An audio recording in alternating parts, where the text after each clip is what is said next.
தேவனுக்கு மகிமை உண்டாவதாக. இந்த நாளில் நாம் மீண்டும் தேவ சமூகத்தில் கூடி வர தேவன் உதவி செய்திருக்கிறார். அதற்காக நாம் தேவனுக்கு துதி செலுத்துகிறோம். ஹல்லேலூயா. அதிகமாய் இந்த நாள் உபவாச ஜெபம். உபவாச ஜெபம் என்று சொன்னால் அதை ஹீலிங் டே என்கிறது மாதிரி தான் சொல்லுவான். ஜபித்து பரிகாரத்தை பெற்றுக்கொள்ளுகிறதான ஒரு நாளை தான் அந்த ஜப நாள் என்று சொல்லுகிறது உண்டு. ஏன்னா ஆண்டவர் அற்புதத்தை செய்கிறவர், வல்லமையான காரியத்தை செய்கிறவருங்கிறது நமக்கு தெரியும். அதில் ஒன்றும் சந்தேகம் கிடையாது. அதனால தானே வந்தோம் இல்லையா? பெந்தெகோஸ்தே கோலத்தில் அடிக்கடி பாடுகிற ஒரு பாட்டு, இப்போ பாடுறாங்களான்னு தெரில, முன்னால் பாடுவான். ஆமாம், இப்போ அது குறவு தான் இல்லை. அது என்ன பாட்டுன்னா, ஆதிய போஸ்தலர் காலம் நடந்த அற்புதங்கள் நாம் இன்றும் காணுவோம்னு பாடுவான். உண்மை, ஆண்டவர் இன்னைக்கு உயிரோடு இருக்கிறார், பரிசுத்த ஆவியானவர் இன்னைக்கும் இருக்கிறார். அதனால் அதே காலத்தில் நாட்களில் நடந்த காரியங்கள் இன்றும் நடக்க முடியும் என்கிறது சந்தேகம் கிடையாது. சரிதானே? சந்தேகம் கிடையாது. ஆனால் என்ன பிரச்சனைன்னா, அப்படி நடக்கிறதான்னு கேட்டால் நடக்கலைங்கிறதான் உண்மை. நீங்கள் அந்த காலத்தின் கொஞ்சம் ஒரு 20-30 வருஷத்துக்கு முன்னால் இருந்த அந்த ஆவிக்குரிய சபை, பரிசுத்தாவினாலே அங்கீகரிக்கப்பட்ட சபை வந்த அந்த சூழ்நிலையில் இருந்த காரியங்களை கொஞ்சம் பார்த்தவங்களுக்கு தெரியும். அதற்கும் இப்போது இருக்கிற நிலைமைக்கும் எவ்வளவோ வேறுபாடு என்பதை அதை அனுபவிச்சவங்களுக்கு தெரியும். ஸோ நான் இதெல்லாம் ஆராய்ந்து பார்ப்பேன். ஏன் இப்போ அது அந்த மாதிரி இல்லை? எல்லாருக்கும் ஆசை தான், எல்லாம் குறைஞ்சி போயிட்டு எல்லாம் பலவீனமாக இருக்கிறதே என்று நான் சிந்திக்கிறது உண்டு, ஜெபிக்கிறது உண்டு. நம்ம ஒருத்தர் இல்லைன்னா நம்ம எங்களையாவது தகுதிப்படுத்தும் எல்லாம் கேட்குது உண்டு. அப்போ ஆண்டவர் கற்றுத்தந்த ஒரு முக்கியமான பாடம், ஆதி அப்போஸ்தல காலத்தில் இருந்த சத்தியம், இயேசுக்குள்ள இருந்த சத்தியம் இப்போது இல்லை. இதுதான் எனக்கு வேணும். அதனால தான் அதிகமாக நான் சத்திய வசனங்களை பகுத்து போதிக்கிறேன். ஏன்னா சத்தியத்தை அறிவீர்கள், சத்தியம் உங்களை விடுதலை ஆக்கும் என்று சொல்லி யோவான் 8:32 நாம் படிக்கிறோம். அல்லேலூயா. சத்தியம் என்கிற வார்த்தை ரொம்ப ரொம்ப முக்கியமானது. இயேசு சொன்னார், சத்தியத்தை குறித்து சாட்சி கொடுக்க தான் நான் இந்த உலகத்திலே வந்தேன், சத்தியவான் எவனும் என் சத்தம் கேட்கிறான். இது ரொம்ப முக்கியம். ஏன்னா 2 விதமான ஆளுகை அதிகாரம் இருக்கு. ஒன்று சத்தியத்தின் ஆளுகை, சத்திய ஆவியானவரின் ஆளுகை. நான் சத்திய ஆவியானவராகிய தேற்றரவாளனை உங்களுக்கு அனுப்புவேன்னு ஆண்டவர் சொன்னார். அப்போ சத்தியம் இருக்கணும். சத்தியம் இருக்க இடத்துல தான் சத்திய ஆவி இருக்க முடியும். இது இன்னொரு பக்கம், அது யோவான் 8:44 பிசாசை பற்றி சொல்லியிருக்கு. அவன் ஆதி முதல் மனுஷ கொலைபாதகனாக இருக்கிறான், அவன் பொய்யனும் பொய்க்கு பிதாவுமா இருக்கிறான். ஒரு பக்கம் பொய்யன் ஆவி, பவர் ஆஃப் டிசப்ஷன். இன்னொரு பக்கம் சத்திய ஆவி என்று 2 விஷயம் இருக்கிறது. நாம் எந்த அளவு சத்தியம் என்கிற எல்லையிலே நாம் நிற்கிறோமோ, அதாவது தேவனால் இயேசுவால் வெளிப்படுத்தப்பட்ட சத்தியம், அதில் நிற்கும்போது மட்டும்தான் இயேசுவின் நாமத்தின் அதிகாரத்தை, அப்போஸ்தலருக்கு உரிய அதிகாரத்தை நாம் அனுபவிக்க முடியும். ஹல்லேலூயா. நான் அடிக்கடி சொல்லுவதுண்டு, பைபிளில் ஆதி ஆமத்திலிருந்து வெளிப்படுத்தின விசேஷம் வரைக்கும் நிறைய விஷயம் இருந்தாலும் இயேசுவின் நாமத்தின் அதிகாரங்களை நாம் எதிர்பார்க்க வேண்டுமென்றால், பயன்படுத்த வேண்டுமென்றால், அந்த இயேசு என்ன சத்தியம் சொன்னாரோ அது நம்மகிட்ட இருக்கணும். ரொம்ப எளிது இல்லையா?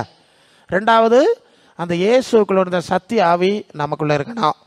அப்போஸ்தல தீர்க்கதரிசி அஸ்திபாரம் இருக்கணும். இந்த அனுபவங்கள் குறைந்து கொண்டே வர்றதுனால தான் இப்போ எல்லா இடத்துலையும் இயேசு ஆராதிப்பதோ, இயேசு நாமத்தை பல ரீதியில் பயன்படுத்துகிற சூழ்நிலை இருக்குது. ஆனால் உண்மையில் அந்த நாட்களில் அந்த இயேசு நாமத்தில் நடந்த காரியங்கள் இந்த நாட்களில் காண முடியாமல் இருக்கிறது என்பதை நாம் புரிந்து கொள்ள வேண்டும். அடுத்த ஒரு விஷயம் என்னன்னு சொன்னால், நாம் வாழுகிற உலகம் இது அது 1 யோவான் 5:19 உலகம் முழுவதும் எதுக்குள்ளே கிடக்குது? பொல்லாங்கனுக்குள்ளே கிடக்குது. சரிதானே? சரி, அப்போ உலகம் முழுவதும் பொல்லாங்கனுக்குள் கிடக்கிறதுனா அந்த பொல்லாங்கனுக்கு இன்னொரு பேர் என்னது? அவன் பொய்யனும் பொய்க்கு பிதா. அப்போ உலகம் முழுவதும் எதுக்கு என்ன கிடக்குது? பொய்யில் கிடக்கு. சரிதானே? அதுதான் வெளிப்படுத்தல் 12:9 உலகம் அனைத்து மோசம் போக்குற பிசாசு என்று சாத்தான் என்று சொல்லப்பட்ட பழைய பாம்பாகிய வலு சர்ப்பம் பூமியிலே தள்ளப்பட்டது. இப்போ என்ன புரிஞ்சுங்க? வலு சர்ப்பம், பிசாசு, பொய்யின் தலைவனுடைய ஆட்சியில் உலகத்தில் இருக்கிறதுனால நீங்கள் உலகத்தினுடைய நிகழ்வெல்லாம் பாருங்கள், உண்மைக்கு மதிப்பு கிடையாது. அப்படி தானே? சத்தியத்துக்கு மதிப்பு கிடையாது. கள்ளனுக்கும் கொள்ளக்காரனுக்கும் தான் காலம் பார்த்துட்டு இருக்கேன் இல்லையா? பொய்யான காரியங்கள், தந்திரமான காரியம் சொன்னால் சீக்கிரமாக வெற்றி பெறும், வேகமாக அது பரவும், ஜனங்கள் எல்லாம் அதை ஏற்றுக்கொள்கிறார்கள். நாங்கள் அதை கவனிக்கிறோம். அது என்னமோ அப்புறம் தான் ஆண்டவர் அதை பண்ணார் இவங்களுக்குள்ள. அது இன்னொரு உலகத்தின் ஆவி, பொய்யின் ஆவி உள்ள இருக்கிறதுனால தான் சத்தியத்துக்கு பக்கம் அவங்களுடைய மனசு திரும்ப மாட்டேங்குது. எவ்வளோ பிரசங்கம் பண்ணாலும் அந்த ஆவி மனசை குருடாக்கிடுதான். அது 2 கொரிந்தியர் 4:4 பிரபஞ்சத்தின் தேவன் மனக்கண்களை கிறிஸ்துவன் மகிமையான சுவிசேஷத்தின் வழி பிரகாசமாயிராதபடி குருடாக்கி விடுகிறான். அப்போ இப்படி குருடாக்கப்பட்ட ஜனங்கள் நிறைய இருக்கிறார். அவர்களுக்கு சாவப்படாது, நோய் வரப்படாது, பிரச்சனை வரப்படாது, இதில் தான் கவனமாக இருப்பாங்களே தவிர, சரி ஆண்டவர் நமக்கு சுகத்தை தந்திருக்கிறார், நன்மையை தந்திருக்கிறார், இது என்ன சத்தியத்தை அவர் கற்றுக் கொடுக்க விரும்புகிறார். அதான் அது மத்தேயு 11:28-29 என் நுகத்தை உங்கள் மேல் ஏற்றுக்கொண்ட இடத்துல கற்றுக்கொண்டால் உங்கள் ஆத்மாக்களுக்கு இளைப்பாறுதல் கிடைக்கும். அப்போ என்ன இடத்துல இயேசு இடத்துல கற்றுக்கொள்ள அதை நான் விரும்புவதில்லை. அநேக ஜனங்கள் இயேசு இடத்துல கற்றுக்கொள்வதை விரும்பாததுனால அவங்க ஏதோ வரணும், பாசல் ஜோம் பண்ணணும், கொஞ்சம் நேரத்தில். ஆமாம், ஆஸ்பத்திரிக்கு போயாச்சுன்னா கொஞ்சம் லட்சத்தை செலவாக்கணும், இங்கே போனால் ஒரு 5 நிமிஷம் ஜபத்தில் எல்லாம் முடிச்சிடலாம், எல்லாம் முடிச்சு விட்டுறணும், சுகமாக்கி விடணும். அப்புறம் பறந்து திருப்பி அவ எங்கே போவ, பொய்யான உலகத்துக்கு போவ, பொய் உலகத்துக்கு ஜால்ரை அடிச்சுக்கு போவ. அப்புறம் எப்போ வருவிய பிரதர் சிஸ்டர், அது இது மாதிரி பிரச்சனை வந்தால் வருவோம். ஆமாம், சில ஆளுவெல்லாம் அப்படி தான் இப்படி வர்றது, அற்புதம் கட்டிலோட தூக்கிட்டு வர்றது, ஜோம் பண்ணி எழுப்பி விடுவது. அப்புறம் ஆள் மிஸ்ஸிங், என்னதான் மிஸ்ஸிங். அப்புறம் எங்கேயாவது பைக்கில் போகிற வேலை, பிரதர் நீங்கள் தானே, உங்களை தானே அன்னைக்கு கட்டிலில் தூக்கிட்டு வந்துருந்து, நீங்கள் தானே உங்களை? ஆமாம் ஆமாம் பாஸ்டர், ஆமாம் பாஸ்டர், உங்களை காணவே இல்லையே, இப்போ நான் நல்லா இருக்கேன் பாஸ்டர். கொள்ளாமா, அவன் நல்லா இருந்தால் கூட்டத்துக்கு வரமாட்டாளாம். அப்போ ஆயுசு மூலம் என்ன செய்யணும், சரி நல்லா இருக்கப்படாது இப்படி. அப்போ மனுஷருடைய ஆண்டவர் சுகம் தந்தார் இல்லையா, இந்த வாழ்க்கை ஆண்டவர் தந்தது, சுகம் அவர் தந்தது, அவருக்கு பாகத்தில் இருக்காண்டாமா, அவர் என்ன சொல்லுன்னு கேட்காண்டாமா, அது ஜனங்களுக்கு இஷ்டம் இல்லை. இது ரொம்ப கடினமான ஒரு காரியம். அது எல்லா சபை பாஸ்டர், நான் எத்தனையோ ஊழியங்களுக்கு போகிறேன், பாஸ்டர் சொல்லுவா, பாஸ்டர் இங்கே ஆண்டவர் செய்த கிரியைகளை பார்த்தா இது மாதிரி 4 சபை கட்டணும் பாஸ்டர். அல்ல இல்லையா, அவ்வளவு காரியம் ஆண்டவருங்க செஞ்சுருக்கார். ஆனால் ஜனங்கள் சுகத்தை வாங்கிட்டு ஓடி போகிறது மட்டும் இல்லை, சில சந்தர்ப்பத்தில் எதிராகவே வந்துடுவாங்க. இயேசுநாதருக்கு தாவீதின் குமாரனுக்கு ஓசன்னான்னு சத்தம் போட்ட ஆளுவலாகும், இவனை சிலுவையில் அறையான்னு சத்தம் போட்டது பிறகு கட்சி மாறிடுவாங்க, அணி மாறிடுவாங்க. அதனால் ஆண்டவருடைய ஊழியத்தை நடத்திக்கிட்டு போகிறது ரொம்ப சவாலான ஒரு காரியமாகும். நான் இந்த ஊழிய சூழ்நிலைக்கு வரும்போது கடினமான சூழ்நிலைகளை ஃபேஸ் பண்ணுவேன், நான் எல்லாத்துக்கும் ஜெபம் பண்ணுவேன். அப்போ ஆண்டவர் பேசினார், அந்த சீடர்களுக்கு சொன்ன ஒரு வார்த்தை, ஆடுகளை ஓநாய்களுக்குள் அனுப்புறது போல இதோ நான் உங்களை அனுப்புகிறேன். கொஞ்சம் யோசிங்க, அது லூக்காவில் வரும்போது ஆட்டுக்குட்டிகளை ஓநாய்களுக்கு வர்றது அப்படியே சொல்லிடு எல்லாம் வசனம். ஆட்டுக்குட்டிகளை ஓநாய்களுக்குள்ள அனுப்புறது மாதிரி தான் நான் உங்களை அனுப்புகிறேன்னு ஒரு ஊழியக்காரனுக்கு நிலைமை எப்படி இருக்கும். அவ்வளவு கடினமான வேலை, கடினம்தான். அவர் ஒன்றும் மறைக்கலை, ஆண்டவர் மறைக்கலை. அதனால நான் கூட இருக்கேன்னு சொல்லி தான் அந்த ஊழியத்துக்கு நடத்துகிறார். சிரமந்தான், ரொம்ப சங்கடமாயிரும், ரொம்ப சோர்வாயிரும் பாருங்க. ராத்திரி பகலாக கிடந்து பாஸ்டர் மாதிரி சொல்லுவாங்க. ஒரு பாஸ்டர் சொன்னார், பாஸ்டர் யாருக்காக வேண்டி, நான் என் குடும்பத்தில் உள்ள ஆளுகளுக்கு கூட அப்படி இல்லை, அந்த அளவு யாருக்காக வேண்டி அதிகமாக உபவாசம் பண்ணி அதிகமாக காத்து கண்டு விடுதலைக்கு வாங்கி கொடுத்தனோ அந்த ஆளால் தான் எனக்கு எல்லா பிரச்சனையும் வேதனைகளும் வந்து. புரியுதா நான் சொல்லுது? நான் இதை தான் நினச்சி பார்த்தேன், இதாக ஊழியவனு சொல்லுது. அப்போ ஊழியவனு சொல்லுது, நாம் வர வர பலத்து உயர போகிறது அப்படியெல்லாம் நம்ம சொல்லிக்கிட முடியாது, கடமை செய். இப்போ நான் எனக்கு ஊழிய சூழ்நிலை அப்படி தான், நான் ஆண்டவர் அறிய எனக்கு வேலையை செஞ்சுருக்கேன், நான் செய்த வேலை பதிவு செய்யப்படுகிறது, அப்படி ராஜ்யத்தில் போனால் எனக்கு பலன் கிடைக்கும். நீங்கள் கேட்டாலும் சரி கேட்காட்டாலும் சரி. ஏன்னா எனக்கு நான் இந்த ஊழியத்தின் அழைப்பை உறுதிப்படுத்துகிற சமயத்தில் நான் அதிகமாக ஜெபம் பண்ணுவேன், வேத வசனத்தை வாசித்து கொண்டே இருப்பேன். ஒரு நாள் எசேக்கியேல் தீர்க்கதரிசனம் 3ஆம் அதிகாரத்தில் 1லேருந்தே நான் படிச்சுட்டு இருக்கும்போது எசேக்கியேல் தீர்க்கதரிசியை கர்த்தர் அழைத்த அழைப்பை அந்த இடத்துல பேசுகிறார். மனுபுத்திரனே, நான் உன்னை விளங்காத பேச்சும் அறியாத பாஷை உள்ள ஜனங்கள் இடத்துக்கு நான் அனுப்பலை, என் சொந்த ஜனத்தார் இடத்துக்கு உன்னை அனுப்புகிறேன் அப்படின்னு சொல்லிட்டு வரார். சொல்லிட்டு சொல்லுவார், அவள் கேட்டாலும் சரி கேளாவிட்டாலும் சரி நான் சொல்லுகிற வார்த்தையை நீ அவர்களுக்கு சொல்லணும். அதில் ஒன்று சொல்லுவார் பாருங்க, அவர்கள் எனக்கே செவி கொடுக்க மாட்டேன் என்கிறார்கள். எப்படியா? எனக்கே செவி கொடுக்க மாட்டேன் என்கிறார்கள். அப்புறம் உனக்கு எப்படி செவி கொடுப்பார்கள்? ஒரு ஊழியக்காரனா ஊழியத்துக்கு அழைச்சி, அந்த அழைப்பு எப்படி தெரியுமா? அந்த எசேக்கியேல் படிச்சேன்னா எசேக்கியேல்கிட்ட சொல்கிறாரு, உன் மனைவியை நான் ஒரே அடியாக எடுத்துருவேன், அவன்கிட்ட பிரிச்சிருவேன். எரேமியாவுக்கு சொல்லும்போது நீ விவாகம் பண்ண வேண்டாம், முதல்ல சொல்லிட்டார், நீ விவாகம் பண்ண வேண்டாம் அப்படின்னு சொல்லி ஊழியத்துக்கு அழைக்கிறார். ஆனால் அவனுக்கு கொடுக்கப்படுகிற ஊழியர் ரொம்ப பயங்கர ஆபத்து. குடும்பம் நடத்திக்கிட்டு இருக்க முடியாது. யுத்தத்துக்கு போகிறவனுக்கு குடும்பத்தை கூட்டிகிட்டு போக முடியுமா? முடியாது. சரி, எசேக்கியேல் வந்து ஏற்கனவே விவாகமானவர். அங்கே ஒரு பகுதியில் வரோம், உன் மனைவி ஒரே அடியாக எடுத்துருவேன், அதுக்கப்புறம் என் வேலையை செய்ய. ஏன்னா உனக்கு தரப்போகிற வேலை ரொம்ப கடினமானது. குடும்பம் குழந்தை குட்டிக்கிட்டு இருந்தேன்னா அதை செய்ய முடியாது. அப்போ சன்னியாச அழைப்புன்னு ஒரு அழைப்பு சொல்லாவே இல்லையா, அது ரொம்ப கடினமான ஒரு காரியம். எல்லாரும் அந்த எல்லாம் வேலை செய்ய முடியாது. யோவான தலையை வெட்டி விட்டார்கள், எல்லாம் நம்ம பார்க்குறோம். எலியா எப்படியெல்லாம் ஓட வேண்டியதாச்சு, வானத்தில் இந்த அக்கினி இறக்குனால ஓட வேண்டியதாச்சுன்னு எல்லாம் தெரியும். ஒரு பக்கம் ஆண்டவருடைய அற்புதம் நடந்தாலும் மறுபக்கம் பிசாசு அவனுக்கு வேலையை செய்யாமல் இருக்குதில்ல.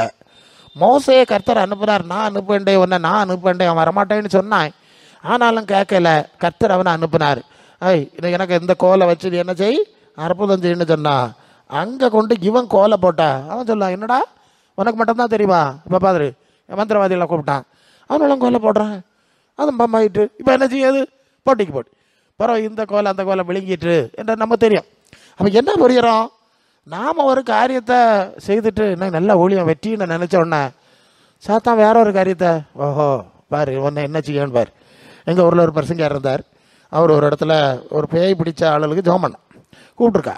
இவர் ஜெபம் பண்ண போனார். அங்கே போனோன்னா சொல்லுதான், நீ வீட்டிலேருந்து இறங்கி வார வேலையை நான் ஒன்றை பார்த்துக்கிட்டு தான் இருக்கேன், என்ன வரட்டா வந்தியா? நீ உன் வீட்டுக்கு போ, நீ எங்கே போனால் அறிவேன், உனக்கு நான் சரியான பாடம் படித்து தருவேன். அவர் எப்படியோ ஜெபம் பண்ணி பேய போச்சு. வீட்டுக்கு வந்தால் அவருக்கு மனைவிக்கு அபார்ஷன் ஆயிட்டு. எப்படி குழாமண்ணன் சொல்லுது உங்களுக்கு புரியலையோ? அப்போ ஒரு ஊழியான்னு சொல்லுது எப்படிப்பட்டதுன்னு ஒரு சின்ன ஐடியா கிடச்சிருக்கோன்னு நினைக்கேன். உங்களுக்கு ரொம்ப ஈஸி. ஆமாம், பாஸ் பிரசங்கியார் ஒரு ஜெபம் மட்டும் பண்ணார், பேயா போயிட்டு. இந்த பேயா அம்படம் பிரசங்கியாருக்கு வீட்டை சுற்றி வென் சர்க்கிள் பண்ண தெரியுமா உங்களுக்கு? நான் பார்த்துருக்கேன் நல்ல மாதிரி சில சபைகள் எல்லாம். நான் சரியாக ஆழமான சத்தியங்களை பிரசங்கம் பண்ணுவேன். பிரசங்கம் பண்ணிட்டு ஒரு நாள் இப்படி தான் நான் ரொம்ப, ஏன்னா இந்த சபைகளை எல்லாம் எப்படி பிசாசு கட்டுப்பாட்டில் வச்சுருக்கிறாங்கிறது எனக்கு ஆவியானவர் படித்து தருவார். இந்த இதை இப்படி வச்சுருக்கிறான், சரி நீ இந்த வசனத்தில் இப்படி போய் அதை பேசி தெளிவுபடுத்துன்னு எனக்கு வசனம் தந்துடுவார். நான் பேசி எல்லாம் முடிச்சுட்டு ராத்திரி நான் வீட்டுக்கு போகிறேன். அங்கே போனால் எனக்கு பின்னால் ஒரு புயல் அடித்தது மாதிரி ஒரு பயங்கரமான சுழல் காட்டு என்ன ஃபாலோ பண்ணுது. நான் நல்லா பார்க்கேன், நேராக ஓட்டி போய் பட்டார்னு பைக்கை வெளியே வச்சுக்கிட்டு கதவை திறந்து உள்ள போய் கதவை பூட்டிட்டேன். வெளியே வரையில. என் வீட்டை சுற்றி பயங்கர சூறாவளி காற்று அடிச்சது. காலையில் பார்த்தாச்சுன்னு சொன்னால் அங்கே ரெண்டு பிலாமரத்தில் உள்ள ஒரு பெரிய கொப்பை ஒடிச்சுக்கிட்டேன். வேறு சூறாவளி ஒன்றும் அடிக்கலை. பார்த்தேன் இன்னொரு இடத்துல இது மாதிரி தான் நான் பிரசங்கம் பண்ண போனேன். நான் பிரசங்கம் பண்ணிவிட்டு என் மனைவியை இன்னொரு சர்ச்சில் அங்கே கூட்டம் 2 நாள் கூட்டம் நடந்துட்டு இருந்தேன். அப்போ நீ இந்த சர்ச்சில் இருந்துக்க, நான் இப்போ ஊழியத்தை முடிச்சுட்டு வரேன்னு போனேன். அங்கே போய் ஊழியத்தை முடிச்சுட்டு வந்தா என் மனைவி கேட்டாங்க, எத்தனை மணிக்கு நீங்கள் பிரசங்கம் ஆரம்பிச்சிய? அது இத்தனை மணிக்கு. எத்தனை மணிக்கு முடிச்சிய? இத்தனை மணிக்கு. அத்தனை மணிலேருந்து தொடக்கத்துலேருந்து அந்த இதுவரை எனக்கு ஒரு பயங்கரமான தலைவலின்னா இங்கே கூட்டம் நடந்துட்டு இருக்கு. நான் இப்போ சுருண்டு விழுந்ததில் செத்து போவேன். அது என்ன ஒரு விசித்திரமான வலி. இது இப்படி ஆளுகளுக்கு முன்ன இப்போ விழுந்து என்ன செய்யுது, வெளியே ஓட வழி இல்லைன்னு நான் ரொம்ப கஷ்டப்பட்டு போனேன். கரெக்டாக அந்த சமயம் வந்தோன்னா என்ன ஆயிட்டு, எல்லா வழியும் போயிட்டு. ஒரு ஊழியக்காரர்களுக்கு நிலைமை தெரியுதா உங்களுக்கு? உங்கள்கிட்ட இதெல்லாம் காட்ட முடியாது. உங்கள்கிட்ட எல்லாம் காட்ட பெருசங்காருக்கு கிருபை இல்லை. பெருசங்காருக்கு என்ன இல்லை? கிருபை இல்லை. அதனால் உங்கள்கிட்ட என்ன செய்யணும், அப்படி முகத்தை எல்லாம் தொடச்சிக்கிட்டு நல்லா இருக்கீங்களா பிரதர் சிஸ்டர், இப்படி தான் நாங்கள் நிற்கணும். இங்கே படுற பாடம் உங்கள்கிட்ட தானே, நீ கூட்டத்துக்கு வர மாட்டீங்கல்ல, பெருசங்காரு இப்படி கிடக்காரு நமக்கு நல்ல வேணும்னு ஓடிடுவாள். அதனால் ஊழியக்காரர்கள் இதெல்லாம் வெளியே காட்ட மாட்டான், சொல்ல மாட்டாங்க.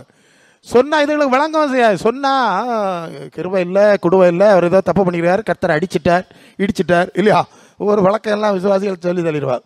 ஸோ இதெல்லாம் கடந்தது. அந்த ஊழியங்கிறது ரொம்ப கடினமான ஒரு காரியம். ஆகையினால தான் சத்தியத்திலும் சத்திய ஆவியானவருடைய வழிநடத்தலோடு தான் செய்யணும் அப்படின்னு ஊழியக்காரர்களுக்கு சொல்லுவேன். ஒரு இடத்துல நான் ஏதோ வர்றதுல போனோம், ஒரு சபையில் ஒரு பையனை அவன் மனநல பாதிக்கப்பட்டவனா கொண்டு வச்சுருந்தான். வச்சு ஜபம் நடந்துடு. இப்போ அங்கே 2-3 சபைகள் இருக்குது பக்கத்தில். இந்த பையனுக்கு சரியாகலை. உடனே அந்த பக்கத்தில் இன்னொரு சபை இருக்குது இல்லையா, அந்த வீட்டம்மா கேட்டு தான், பையனை கொஞ்ச நாளாக சபை வீட்டில் கொண்டு போட்டிருக்குதியா, இன்னும் சரியாவே இல்லையா அப்படின்னு. ஆமாம் சரியாவே இல்லை, பாஸ்டர் நல்லா உபாசிக்கார் ஜெபிக்கார்னு சொன்னாங்க. ஐயா எங்கே கொண்டு வாருங்க, நாங்கள் இப்போ ஜெபம் பண்ணி எல்லாம் மாற்றி விட்ருவோன்னு சொல்லிட்டு போட்டோன்னா அவியெல்லாம் பார்த்தா அவசமாக அங்கே என்னத்தையும் ஒரு சாக்க போக்கு சொல்லிட்டு பையலை அங்கேருந்து கூட்டி எங்கே கொண்டு வந்தாவ, இந்த சபை வீட்டில் கொண்டு போட்டாச்சு. இந்த ஜப வீட்டில் கொண்டு போட்டு உபவாசம் எடுத்துல ஜெபம் பண்ணியிருக்காங்க. பயலுக்கு குணம் ஆயிட்டு. எப்படி பயலுக்கு சந்தோஷம் தானே இல்லையா? குணாயிடுச்சு. 2 நாள் கழிச்சு இந்த பாஸ்டருக்கு ஒய்ஃபு குளிக்க பக்கத்தில் குளம், குளிக்க அங்கே தான் போவோம். குளத்துக்கு போச்சு. குளத்துக்கு போன பொம்பளை திருப்பி வரையில. புரியலையா? குளத்துக்கு போன ஆளை காணல. அங்கே தேடி போனால் சோப்பு இருக்குது, துணியெல்லாம் அங்கே மேலே இருக்குது, ஆளை காணல. இதில் இருந்து தானே துணி துவைச்சிருக்கணும், இதில் தானே எல்லாம் இங்கே இதில் தானே இருக்குது. புறம் தேடனா வெள்ளத்துக்குள்ளே அவ்வளோ சேர்த்து போச்சு. புரியலை என்ன சொல்லுது? பயலுக்கு சரியாயிட்டு பாஸ்டர் அம்மையை அடிச்சுட்டு போயிட்டு. உங்களுக்கு புரியணும் எனக்கு எவ்வளோ கடினமான. அதனால தான் பல சந்தர்ப்பத்தில் நாங்கள் ஜெபிக்கணும், ஆண்டவரை இதுக்கு ஜெபிக்கலாமா, இதுக்கு பின்னணி என்னது உங்களுக்கு கொஞ்சம் தெரியணும் இல்லையா? ஓகே. ஒரு முறை நான் பழுகல் பக்கத்தில் ஒரு சபையில் பிரசங்கம் பண்ணி முடிச்சுட்டேன். முடித்த உடனே ஒரு வயசான தாத்தா, கொஞ்சம் ரொம்ப சீனியர், ஃப்ரெண்டில் இருந்து ஓடி வந்து என் கையை பிடிச்சி குலுக்கி என் பக்கத்தில் உட்காந்து கொஞ்சம் நேரம் பேசினார். பாஸ்டர் உங்கள் செய்தியெல்லாம் நான் ரொம்ப நல்லா இருக்கு சொல்லிவிட்டு அவர் சொல்கிறாரு, அவருக்கு அனுபவத்தை சொல்கிறார். அவர் வந்து நான் வேறு மார்க்கத்தை சேர்ந்தவன், ஆண்டவர் ரட்சிப்பு தந்து இங்கே வந்துட்டேன். எனக்கு ஆண்டவர் அற்புதங்களை செய்யக்கூடிய ஒரு வரத்தை தந்தார். பேய் போவோம், நோய் சுகமாவோம், செத்தவெல்லாம் உயிரோடு எழுப்பிடுவார். அந்த அளவுக்கு ஆண்டவர் என்ன பயன்படுத்தினார். அந்த சம்பவத்தை அப்படியே சொல்லிட்டு வந்தார். அப்படியே சொல்லிட்டு வரும்போது ஆனால் நான் எல்லாம் ஆண்டவர்கிட்ட கேட்டு தான் செய்வேன், எப்படியா கேட்டு தான் செய்வேன்னு சொல்லிட்டு ஒரு சம்பவம் சொன்னார். ஒரு சந்தர்ப்பத்தில் ஒரு வேறு மார்க்கத்தை சேர்ந்தவர் தான் இவரை தேடி வந்திருக்கான். ஒய் பிரசங்காரே வாரம், இன்னும் இப்படி ஒரு பார்ட்டி அது சாவு போராடிட்டு கிடக்கு, நீர் வந்து ஒன்று சோம் பண்ணணும் அப்படின்னு. இவர் உடனே அப்படியா நான் ஆண்டவர்கிட்ட கேட்கட்டேன்னு சொன்னார். உள்ளே போனார். ஆண்டவர் சொன்னார், அந்த ஆளுக்கு முடிஞ்சு போச்சு, காரியம் முடிஞ்சு போச்சு, நீ போவான்டா அப்படின்னு சொன்னார். இவருக்கு இப்போ குழப்பம். இவருக்கு மனசிலாவும் கத்தர் சொல்லுது, வந்திருக்கவனுக்கு மனசிலாகுமா? அவன் இப்போ அடிப்பான், சாவ கிடக்கான், சோம் பண்ண வேணா போவான்டா சொல்லுவாருன்னா பிரச்சனை வரும். இப்போ அவருக்கு சொல்ல முடியாது. என்ன செய்யாது ஆண்டவரே, தயங்கி தயங்கி தயங்கி இதுக்கு எப்படி தவிர்க்குதுன்னு தெரியாமா அப்படியா அப்படின்னு இறங்கி போனாராம். போகும்போது பக்கத்தில் அதில் ஒரு டீ கடை இருந்தது, அந்த வீட்டுக்கு போகிற கொஞ்சம் கிட்ட. அவர் சொன்னார், ஒரு டீ குடிச்சிட்டு போவோம், நம்ம இப்போ எல்லாமே சோமனானா இல்லையா, டீ குடிப்போம். டீ குடிக்க போய் உட்காந்தா ஒரு நேரம் அவன் டீ கொடுக்க மாட்டான், அங்கே அவனுக்கு கொடுத்து இவனுக்கு கொடுத்து சுற்றி நேரம் ஆகிட்டு எப்படி என் கடைசியில் கொண்டு டீயை வச்சான். இவர் ஜெபம் பண்ணிட்டு, ஆண்டவர் எனக்கு என்ன செய்யறதுக்கு, இந்த பிசாசு கையில் மாட்டியிருக்கேன் அப்படின்னு ஜெபம் பண்ணிட்டு ஒரு பாதி டீ உறிஞ்சோடனே அங்கே ஐயா அப்போன்னு சத்தம் கேட்டுதான். என்னாச்சு, முடிஞ்சு போச்சு சரியா. உடனே கூட வந்தவன் எழுப்பி ஓடிட்டான். சரியா, முடிஞ்சு போச்சு நான் போகிறேன் அப்படின்னு. இவர் சொல்லார், நான் தப்புனேன் கொள்ளாமா. அப்போ இப்படி ஆழமான நுட்பங்கள் எல்லாம் உண்டு, நீங்கள் நினைக்கிறது மாதிரிலாம் கிடையாது. இந்த சிபிஎம் அல்லது டிபிஎம்னு ஒரு சபை இருக்குது. அந்த சபையினுடைய டிபிஎம்னு சொல்லாமல் இல்லையா, அந்த சபையினுடைய ஸ்தாபர் வந்து பாஸ்டர் பால். அவருக்கு 5 பிள்ளைகள் உண்டு, குடும்பஸ்தன். அவர் கேரளாக்காரன், ராமன்குட்டி. அப்புறம் ஆண்டவரை ஏற்றுக்கொண்டு சிலோனில் போய் அங்கே இருந்ததுனால அங்கே ஊழியம் செஞ்சார். காவி தான் கட்டியிருப்பார், முதல்ல எல்லாரும் காவி தான் போட்டிருப்பார். அப்போ அவருக்கு கீழே அவருக்கு கூட ஒரு நண்பர், ஒரு சபார்டினேட் ஊழியக்காரர் இருந்தார். அந்த ஊழியக்காரருக்கு ஒரு நண்பர் இது மாதிரி மரணக்கட்டில் இருந்தார். மரணக்கட்டில் இருந்தோன்னா அப்போ சொன்னாராம், இப்படி ஆகும் அவன் எனக்கு பால்ய சிநேகிதனாக்கும், இப்படி இருக்கிறான், நம்ம போவோம் ஜெபம் பண்ணுவோம், ஆண்டவர் சுகம் கொடுப்பார், அவர் ஆத்மாவை ரட்சிக்கலாம் இல்லையா. அப்போ பாஸ்டர் பால் சொல்லுவாரா, நான் ஆண்டவர்கிட்ட ஒன்று கேட்டுட்டு வரேன். எப்படியா ஆண்டவர்கிட்ட ஒன்று. இவர் அங்கே போய் ஜெபம் பண்ண போனார். ஆண்டவர் சொன்னாரா, அன்றைக்கி போவான்டான், அந்த ஆளுக்கு முடிஞ்சு போச்சு. இவர் வந்து கூட இருந்த ஊழியக்காரர்கிட்ட, ஆண்டவர் இப்படி இல்லையா பேசுகிறார், இப்போ நம்ம போகிறது எப்படி அப்படின்னொன்னே அந்த பாஸ்டர் சொன்னாராம், அப்படியெல்லாம் சொல்லப்படாது பாஸ்டர், ஒரு ஆத்மா உலகத்தை விட வெளியேற பெற்றது, ஒரு ஆத்மா ரட்சிக்கப்படுறது ஆண்டவர் செய்யாமல் இருப்பாரா, நீங்கள் அப்படிலாம் சொல்லப்படாது, நமக்கு போ ஆண்டவர் கிரியை செய்வார். இவருக்கு தர்ம சங்கடம் ஆகி போச்சு. இப்போ என்ன செய்யுது, திருப்பி சரி ஜெபம் பண்ணுவோம். அப்போ ஜெபம் பண்ணாராம் பாஸ்டர் பால், ஆண்டவரே நாங்கள் போகிறோம், உங்களுக்கு போகிற சித்தம் இல்லைன்னா நாங்கள் போகிற வண்டியிலேருந்து எங்களை தள்ளி போட்டாது எங்களை திருப்பி கொண்டு வந்துடணும். 2 பேரும் அந்த 2 வீலர் மாதிரி அன்னைக்குள்ள ஏதோ ஒரு 2 வீலரில் போனாவலாம். அந்த வீட்டுக்கு கொஞ்சம் தூரத்துக்கு கிட்ட போனோன்னே அந்த வண்டி எங்கேயோ ஸ்லிப்பாகி 2 பேரும் கிளா விழுந்தாவலாம். கொள்ளாமா. உடனே பாஸ்டர் பால் சொன்னாரா, இனி போமா வீட்டுக்கு போமா, முடிச்சு போச்சு. சரியா. அப்போ எத்தனை நுட்பம் இருக்குன்னு உங்களுக்கு புரியணும். சும்மா நினச்ச நேரம் எல்லாம் வந்து அடிச்சுக்கிட்டு போகிற விவகாரம் இல்லை. நாட்கள் பொல்லாதவளானதால் காலத்தை பிரயோஜனப்படுத்தணும், அது நீங்கள் பார்த்துக்கிடணும். அதெல்லாம் ஆண்டவர் பேசிகிட்டு இருப்பார். அதுக்கு ஒரு காலம், காலங்களெல்லாம் தாண்டி போன பிறகு ஐயே அன்னைக்கு விட்டு போச்சு, இவன் மாப்பிள்ளை இப்படி சொல்லுவா, பொண்டாட்டி இப்படி சொல்லுவா, பிள்ளை இப்படி சொல்லுவா. ஒரு நல்ல காலம் இருந்து 15 வயசில் நான் பைபிள் படிக்க ஆரம்பித்தேன், 19வது வயசில் ஞானஸ்நானம் எடுத்தாச்சு. எனக்கு பிரச்சனை இல்லை, அடித்தாச்சு. இதுன்னா இதுதான் எனக்கு பேயம் வரையில் நோய் வரையில் பிரச்சனை. அதுதான் என்ன மாதிரி சொல்லுவா, இவனுக்கு கிடக்கு, அவனுக்கு ஒரு பிரச்சனை இல்லை, என்னத்துக்கு இந்த மார்க்கத்துக்கு போனான், ஆண்டவர் சொல்லியிருக்காரு போனேன், தட்ஸ் ஆல்.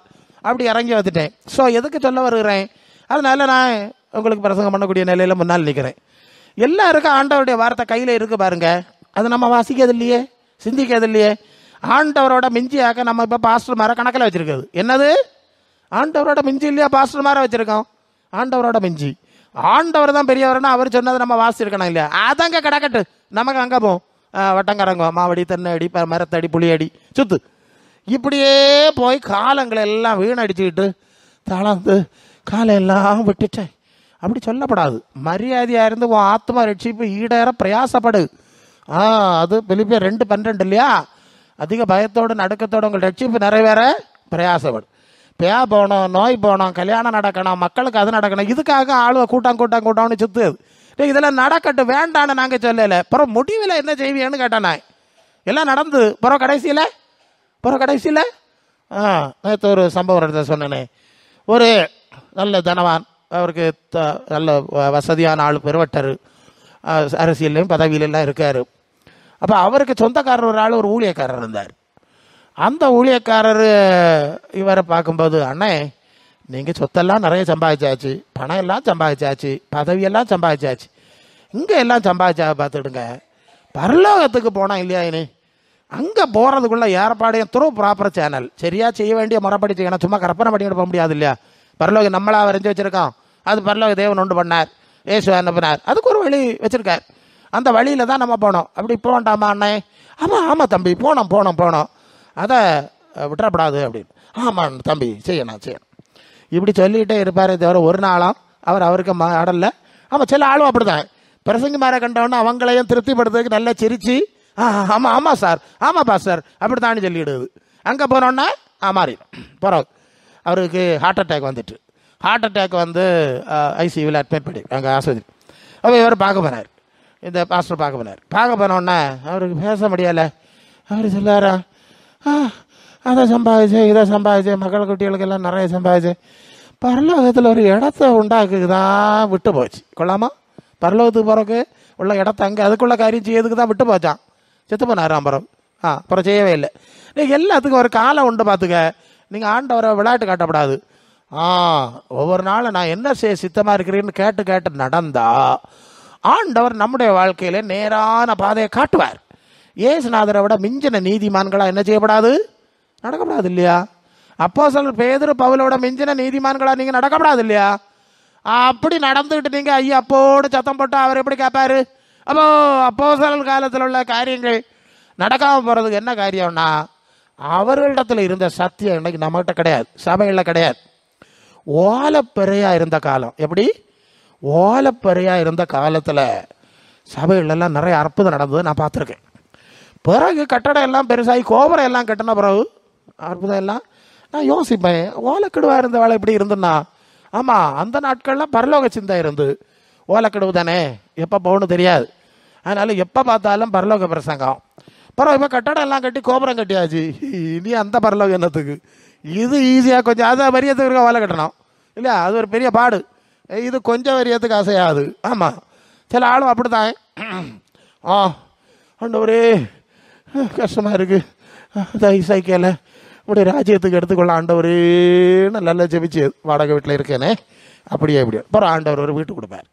வீடு கஷ்டத்தை பார்த்து ஒரு வீடு கொடுத்தா, வீடெல்லாம் கட்டுற பிறகு பையன் வெளிநாட்டுக்கு போயாச்சு, கொஞ்சம் வசதியான பிறகு அது ஆண்டவர் வருவார், நீங்கள் போகிறவங்க ரெடியாக வேண்டாமா, 6 மாதம் தானே ஆச்சு பிரசங்கார வீடு கட்டி, கொஞ்ச நாள் இருக்காண்டாமா, இருந்து முடிச்சுட்டு போகலாம் கொள்ளாமா.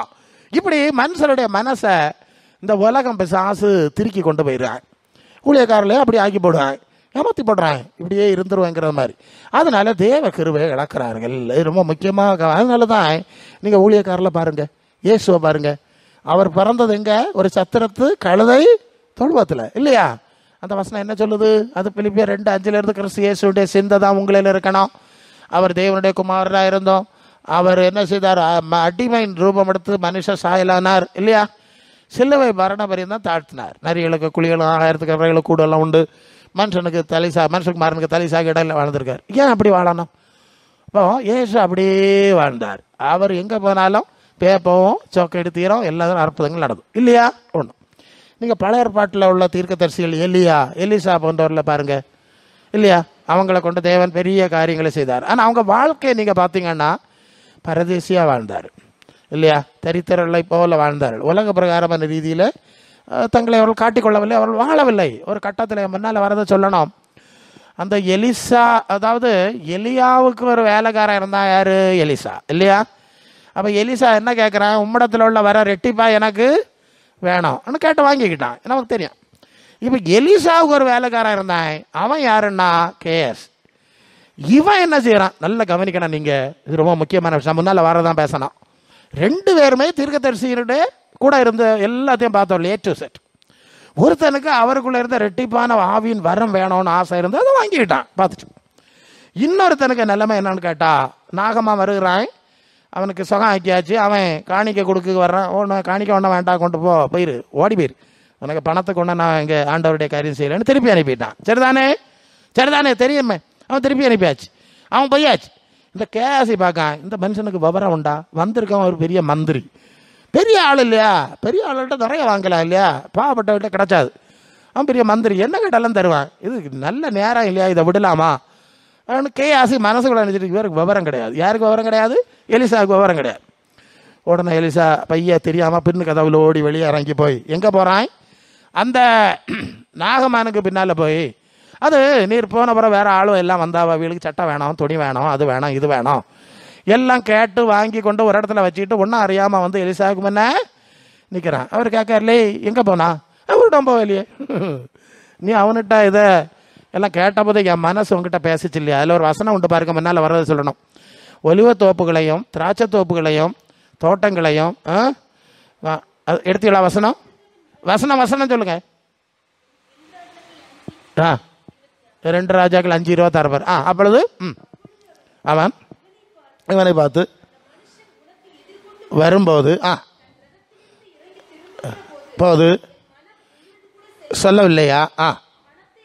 பணத்தை வாங்கிறதுக்கும் வஸ்திரங்களையும் ஒலிவ தோப்புகளையும் திராட்சை தோட்டங்களையும் ஆடு மாடுகளையும் வேலைக்காரரையும் வேலைக்காரிகளையும் வாங்கிறதுக்கு அந்த வார்த்தையை பாரு. இது காலமா? புரியுதா? இஸ்ரேல் ஜனங்களுக்கு எதிராக மற்ற ராஜாக்கள்லாம் வந்து நெருக்கிட்டு ஒடுக்கிட்டு அங்கே எண்ணெய்க்கும் யுத்தம் தான். அந்த சூழ்நிலையில தான் இவர்களுக்காக சொல்லி, இது அதுக்குள்ள காலமா? நமக்கு அழைப்பு அதா இல்லையா? புரியுதா நான் சொல்லுது? அப்புறம் நாகமானுக்கு பிடிச்ச கஷ்டம் அவனுக்கு கிடச்சி. அப்போ ஒரு எலியாவுக்கு கொடுத்த எலிசாவுக்கு ரெட்டிப்பா ஆவின்னு வரும், எலிசாவுக்கு கூட இருந்த கேயாசுக்கு குஷ்டரோகம். புரிஞ்சுதா உங்களுக்கு?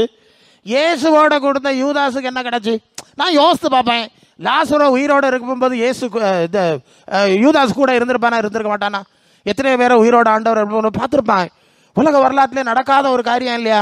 அப்போ இதை எப்படி வாங்குறதுன்னு அவனுக்கு ஒரு ஆசை வரையில இல்ல சொல்லுது, புரியுதா?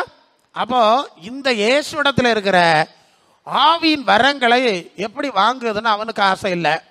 இப்போ இன்னொரு மனுஷனை சொல்லணும், அது இயேசுவின் பிரதான சீடனாகிய பேதுரு. பேதுரு என்ன சொல்லுகிறாரு? அவர் எல்லாவற்றையும் விட்டுட்டு வந்தார். ஒரு கட்டத்தில் நீங்களும் போய்விட மனதாக இருக்கிறீங்களான்னு கேட்டா, யாரிடத்தில் போவோம்? நித்திய ஜீவ வசனங்கள் உம்மிடத்தில். அப்போ அவன் வந்து அவருடைய நித்திய ஜீவ வார்த்தையிலே மனசை வைக்கிறான் பேதுரு. அப்போ இந்த யூதாஸ் எங்கே வைக்கிறான்னா, இவரை வச்சு எப்படி பணம் உண்டாக்கலாம்? ஐயோ ஆமாம், அது யோவான் 6:68. அப்போ பேதுருக மனசு நித்திய ஜீவ வசனங்களில் இருக்குது, நித்தியமான காரியத்தில் இருக்குது. யூதாஸுங்க மனசு எங்கே இருக்குது? 30 வெள்ளி காசில் இருக்குது. நீங்கள் யோசிச்சு பாருங்க, இது தங்க முட்டப்போட வார்த்தை வெட்டின மாதிரி உள்ள கதையாகும். வெறும் 30 வெள்ளி காசுக்கு நிசாரமாக காட்டி கொடுத்து விடுகிறான். பொருள் ஆசை அவனுக்குள்ளே இருக்குது. அப்போ அந்த ஆவியின் வரங்களில் அந்த அதிகாரத்தில் அவனுக்கு இஷ்டம் இல்லை. விளைவு பேதுருவுக்கு எல்லா ஆவியின் வரவழியும் இடத்துல இல்லை, இருக்குது அவனுக்கு தருகிறேன்னு எழுப்பி விட்டுட்டார். இவனுக்கு 4 கொண்டு சேர்த்தான், வயிறு வெடித்து போச்சு, எல்லாம் முடிஞ்சு போச்சு, அவனுக்கு ஸ்தானமும் முடிஞ்சு போச்சு. இப்படி இதில் நாம் சிந்திக்கணும். இதில் முக்கியமான ஒரு விஷயம் அது என்னன்னா, இந்த ஆவியின் வரங்களை அதிகாரங்களை வர வேண்டும் என்றால், தக்க வைக்க வேண்டும் என்றால் என்ன செய்யணுங்கிற ஒரு குறிப்பு சொல்லணும். அது லூக்கா 6:20, தரித்திரராகிய நீங்கள் பாக்கியவான்கள், பரலோக ராஜ்யம் உங்களுடையது. இது கொஞ்சம் ஆழமான விஷயம். இயேசு எப்படி வாழ்ந்தார், அப்போஸ்தலர் வாழ்ந்தார் தெரியும். வேணா ஒரு இது தரேன். அது 1 கொரிந்தியர் 4:9 படிச்சிருக்க. சில வசனம் படிங்க. அந்த அப்போஸ்தலருடைய வாழ்வு முறை எப்படி இருந்தது, இந்த அதிகாரம் எப்படி கிடச்சிது, அது நம்ம இந்த காலத்தில் தெரியலை நேயருக்கு, அதனால சொல்லுது. 4:9, 1 கொரிந்தியர் 4:9. எங்களுக்கு தோன்றுகிறபடி அப்போஸ்தலராகிய எங்களை மரணத்துக்கு குறிக்கப்பட்டவர்களை போல பார்த்துக்க. அவங்க வாழ்க்கை 25ஆம் தேதி ஒருத்தனுக்கு தூக்கு தண்டனைன்னா என்ன மதிப்பு இருக்குமோ அந்த மதிப்பு கடைசியானவர்களாய் காணப்படப்படினார். உலகத்துக்கும் மனுஷர் தூதருக்கும் மனுஷருக்கும் வேடிக்கையானோம். கிறிஸ்துவ நிமித்தம் வைத்தியக்காரர், கிறிஸ்துவ நிமித்தம் அபுத்திசாலிகள், பலவீனர் பலவான்கள், கனவான்கள் நாங்கள் கனவீனர், இந்நேரம் வர பசி உள்ளவர்கள், தாகம் உள்ளவர்கள், நிர்வாணிகள், குட்டுண்டவர்கள், தங்க இடமில்லாதவர்களாக இருக்கிறோம். கைகளினாலே வேலை செய்து பாடுபடுகிறோம். வையப்பட்டு ஆசீர்வதிக்கிறோம், துன்பப்பட்டு சகிக்கிறோம், தூசிக்கப்பட்டு வேண்டிக் கொள்கிறோம். இந்நாள் வர உலகத்தின் குப்பையை போல எல்லாரும் துடைத்துப்படுற அழகை போல ஆனோம். உங்களை வெட்கப்படுத்தும்படி வேலை எழுதவில்லை. சரி, போதும். பத்தியலா? அப்போ ஆதி அப்போஸ்தலர் காலம் நடந்த அற்புதங்கள் வேணும்னா அந்த அப்போஸ்தலருடைய வாழ்க்கையும் தன்மையும் சத்தியமா எப்படி இருந்து இப்போ நாம் எப்படி இருக்கிறோம்ங்கிறத இதெல்லாம் ஆவியானவர் என்ன கற்றுத்தொண்ட காரியம் பேசினேன். இப்படி அந்த வேறுபாட்டை பார்க்குறோம். அதனால தான் தரித்திரராகிய நீங்கள் பாக்கியவான்கள்னு ஆண்டவர் சொன்னார். அப்போது உலகத்தில் ஐஸ்வர்யம்ங்கிறது அது தேவனுடைய பார்வையில் மேன்மையான ஒன்றும் அல்ல. அது இந்த காலத்தில் தப்பாக விளங்கியிருக்காங்க. மார்க் 10:25 ஐஸ்வர்யவான் பரலோக ராஜ்யத்தில் பிரவேசிப்பது ஒட்டகம் ஊசியின் காதில் பிரவேசித்தா அது நடக்கும் அப்படின்னு சொல்லுவார். லூக்கா 16:19 அந்த ஐஸ்வர்யவான் லாசரு சம்பவத்தில் ஐஸ்வர்யவான் பாதாளத்துக்கு போனான், லாசரு அங்கே ஆபிரகாம்கிட்ட போனான். அப்போது ஐஸ்வர்யம்ங்கிறது ஒரு மேன்மையாக, உலக ஐஸ்வர்யத்தை மேன்மையாக ஆண்டவர் சொல்லலை. அது ஒரு வார்த்தையை சொல்லுவார் ஐஸ்வர்யவான்கிட்ட, நீ அன்று உலகத்தில் இருந்தபோது நன்மையை அனுபவித்தாய், இப்போ துன்பம் அனுபவிக்கிறாய். அவன் துன்பத்தை அனுபவித்தான், இப்போ தேற்றப்படுகிறான். அல்ல, அதனால தான் அநேக உபத்திரவங்கள் வழியாக நான் தேவனுடைய ராஜ்யத்தில் பிரவேசிக்க வேண்டும் என்று சொல்லி அப்போஸ்தலர்கள் புத்தி சொன்னார்கள் என்று நாம் அப்போஸ்தலர் நடவடிக்கைகளை நாம் வாசிக்கிறோம். லூக்கா 6:24 சொல்லுவார், ஐஸ்வர்யவான்களே உங்கள் ஆறுதலை நீங்கள் அடைந்து தீர்ந்தது. ஓகே, உங்களுக்கு இங்கே சுகமாக இருக்கணும், உயர்வில் இருக்கணும், ஆடம்பரமாக இருக்கணும், ஓகே, எல்லாம் கிடச்சிது, முடிஞ்சாச்சு, இனி பரலோகத்தில் கிடையாது. இது கொஞ்சம் ஆழமான விஷயம். சில வேளை சில வசனங்களை சிலர் தப்பாக விளங்கியிருக்காங்க. 1 பேதுரு 2:9 சொல்லுது, அந்த காலத்திலிருந்து ஆச்சரியமான ஒளி நடத்திற்கு வளர்த்தனுடைய புண்ணியங்களை அறிவிக்கும்படி தெரிந்து கொள்ளப்பட்ட சந்ததி, ராஜரீகமான ஆசாரி கூட்டம், அவருக்கு சொந்த ஜனம், பரிசுத்த ஜாதியும் அவருக்கு சொந்த ஜனமாக இருக்கிறீர்கள். ராஜரீகமான ஆசாரிய கூட்டம். இந்த ராஜரீகம்னா ராஜாக்களை போல வாழுவது என்ற பொருளில் இவங்க புரிஞ்சிருக்கிறாங்க. ஆனால் அது எங்கே ராஜான்னா, ராஜாக்கள் தான், அது எங்கே ராஜாக்கள்னா 2 பேர் 3:13 தேவனுடைய நீதி வாசமாக இருக்கும், புதிய வானங்களும் புதிய பூமி உண்டாகும் என்று காத்திருக்கணும். புதிய வானம் புதிய பூமி இல்லை, இங்கே ராஜ்யம்னு சொல்லலை. அதனால தான் வெளிப்படத்தில் 5:10 அதை படிக்கிறோம் இல்லையா, எங்களை ராஜாக்களும் ஆசாரியரும் ஆக்கிறீர் என்று சொல்லி புதிய பாட்டை பாடினார்கள். ஏன்? யோவான் 18:36 ஆண்டவர் சொல்லிட்டார், என்னுடைய ராஜ்யம் எந்த உலகத்துக்கு உரியதல்ல. அப்போ என்னுடைய ராஜ்யம் பரலோகத்துக்கு உரியது, அங்கே தானே உங்களை ராஜா ஆக முடியும்னா. இது பொல்லாங்கனங்களுக்கு கிடக்கிறதெல்லாம் வசனம் பார்த்துட்டோம். எபேசியர் 11:3 அவர் உன்னதங்கள், அவருடைய அந்த வசனத்தை படிச்சிருக்கோம். ஒன்று அடுத்த வசனம் 1:3 எபேசியர் 1:3 அவர் உன்னதங்களில் இயேசு ஸ்தோத்திரம், உன்னதங்களில் ஆவிக்குரிய சகலவித ஆசீர்வாதங்களினாலும் உன்னதங்களில் ஆசீர்வாதம். பிலிப்பியர் 4:19 உங்கள் குறைவுகள் எல்லாம் மகிமையிலே நிறைவாக்குவார். இப்போ புரியுதா? அப்போ அவருக்கு ஒரு ராஜ்யம் இருக்கு, மகிமை இருக்கு, அங்கே நம்ம ராஜாக்களாக இருக்கணும், நித்திய மகிமை இருக்கு, ஒன்றும் சந்தேகம் கிடையாது. இங்கே ராஜா போனால் அதை இழக்க வேண்டியிருக்கும் இல்லையா? இங்கே இதை வேண்டான்னு ஆண்டவருக்கு பின்னால் போனால் அங்கே போய் மகிமை அடைய முடியும். இதை புரிந்து கொள்கிறோம். சரி, அப்போ ஆதி அப்போஸ்தலர் காலத்தில் நடந்த அற்புதங்கள், அதிசயங்கள், இயேசுக்குள்ள இருந்த காரியங்கள் நம் மூலம் வெளிப்பட வேண்டுமென்றால், நம் மத்தியிலே வெளிப்பட வேண்டுமென்றால் அந்த இயேசுக்கு ஏற்ற சத்தியம், அப்போஸ்தலருக்கு ஏற்ற சத்தியம் நமக்குள்ளே இருக்கணும். இந்த உலகத்துக்குரிய மேன்மைகளை விரும்பினால் பரலோக அங்கீகாரங்களும் அதிகாரம் விடுபட்டு போயிடுது. இதுதான் ப்ராக்டிக்கலாக நாங்கள் பார்த்தோம். அப்படியே ஒன்றும் இல்லாமல் வெறுத்து நடந்த காலத்தில் ஆண்டவர் நடத்தின விதம் ஒன்று. அப்புறம் உலகத்தில் வளங்களை அனுபவித்து பதவிகளில் உட்கார்ந்தப்பறம் எல்லாம் போச்சுக்கிறாங்க. ப்ராக்டிக்கலாக தான் பேசுகிறோம். ஓகே, அப்போ நம்ம சுய பரிசோதனை செய்யணும். இந்த நாளையில் என்ன செய்யணும்? சுய பரிசோதனை செய்யணும். நம்முடைய மனசை எங்கே வைக்கிறோம்? உங்கள் பொக்கிஷம் எங்கே இருக்கும், அங்கே இருதயம் இருக்கும். பரலோகத்தில் மனசு வச்சா பரலோக அங்கீகாரம் அதிகாரம் கிடைக்கும். பூலோகத்தில் மனசை அப்படிதான் அது குறைதான். இப்படி தான் ஆவியானவர் பேசுகிறார். பூலோகத்தில் மனசை வைக்கக்கூடிய ஒரு டெண்டன்சி வரும்போது கொஞ்சம் கொஞ்சமாக பரலோக அதிகாரமும் அங்கீகாரமும் நம்ம விட்டு விலகி போகிறது அப்படின்னு ஆவியானவர் படிப்பிக்கிறார். இது கொஞ்சம் புதுசாக இருக்கும் உங்களுக்கு, நீங்கள் படித்து தான் ஆகணும். ஏன்னா நம்ம இனி வரும் நாட்கள்லேயே கொஞ்சம் ஏதோ நிறைய சபை இருக்குது, அதில் 100ஓட கூட 101 சொல்லிட்டு நம்ம போக முடியாது. சரியா? 100ஓட கூட 101 கன்னியாகுமரி மாவட்டத்தில் சபைக்கா பஞ்சம்? வித்தியாசம் இல்லைப்பா, இங்கே இல்லாத ஒன்று வித்தியாசமான சில அனுபவங்களை. இது எனக்கு இஷ்டத்தை தான் நான் சொல்கிறேன். நான் நிறைய சூழ்நிலையில் போகும்போது இதை விட மேம்பட்ட சிறப்பான ஒன்றை செய்வதற்கு நாம் ஆண்டவருக்கு அர்ப்பணித்தா ஆண்டவர் சந்தோஷப்படுவார். அதுதானே உண்மை. எல்லாரும் செய்யறதுக்கு செய்தால் நமக்குன்னு ஒன்றும் ஸ்பெஷாலிட்டி கிடையாது. ஸோ அந்த ஆழத்தை புரிந்து கொள்ளுங்க. அந்த அனுபவம் இல்லைன்னா இன்னைக்கு ஜனங்கள்கிட்ட எவ்வளோ பிரசங்கம் பண்ணாலும் அந்த பிரசங்கம் எல்லா வீடும் உரைக்கல. ஒரு அற்புதம் நடந்துட்டுனா உடனே அவர் சொல்லுவதெல்லாம் வேதமாக கேட்குறாங்க. உண்மை தானே? ஆக அது அவசியம். அதே நேரம் அவர் சொல்லுவது சத்தியமாக இருக்கணும். எப்படி இருக்கணும்? சத்தியத்தை அறிவீர்கள், சத்தியம் உங்களை விடுதலையாக்கும். கர்த்தர் தம்முடைய வசனத்திற்கு சாட்சியாக அற்புதங்களை அடையாளங்களையும், அது ஒரு முக்கியமான விஷயம். நாம் பேசுகிற வார்த்தை இயேசுவின் வார்த்தையாக இருக்கணும், இயேசுவின் வார்த்தைக்கு உட்பட்டதாக இருக்கணும். அப்போஸ்தல வார்த்தைக்கு உட்பட்டதாக இல்லாமல் அதுக்கு எதிராக இருந்தால் அதை பரலோகத்தின் தேவன் உறுதிப்படுத்தும்படி அற்புதம் செய்ய முடியாது. இப்போ புரியுதா? நம்ம வாழ்க்கையிலும் அநேக காரியங்கள் சூழ்நிலை இருக்குது. இதை நம்ம வாழ்க்கையிலும் ஆண்டவருடைய வல்லமை, அற்புதம், அதிகாரம், அதாவது இந்த வசனம் சொல்றதுல கர்த்தருடைய வைராக்கியம் இதை செய்யும் அப்படின்னு சொல்லிடு. கர்த்தருடைய வைராக்கியம் யாருக்கு செய்யும்?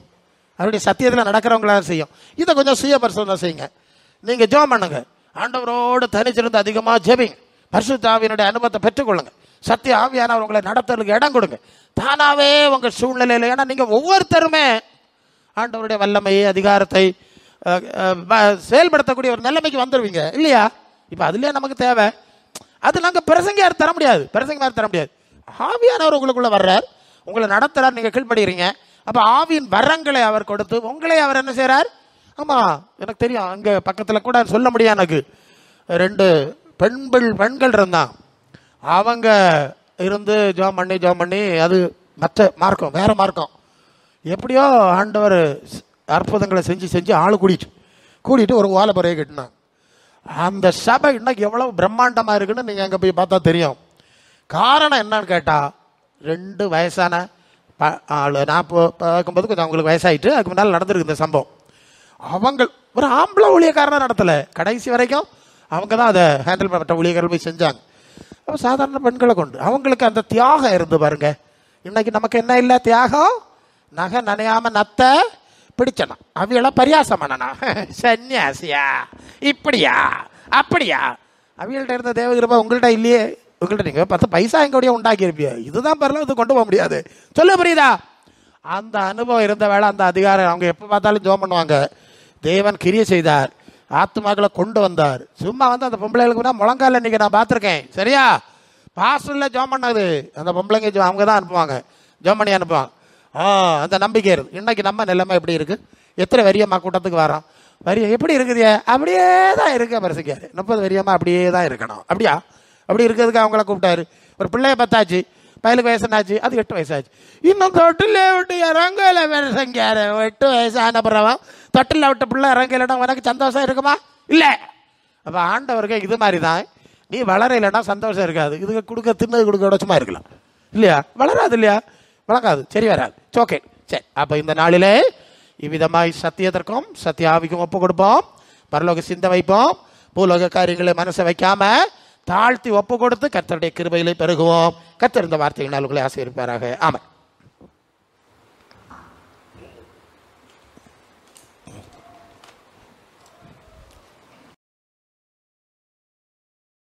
எடுத்துடலாம். ஹல்லேலூயா.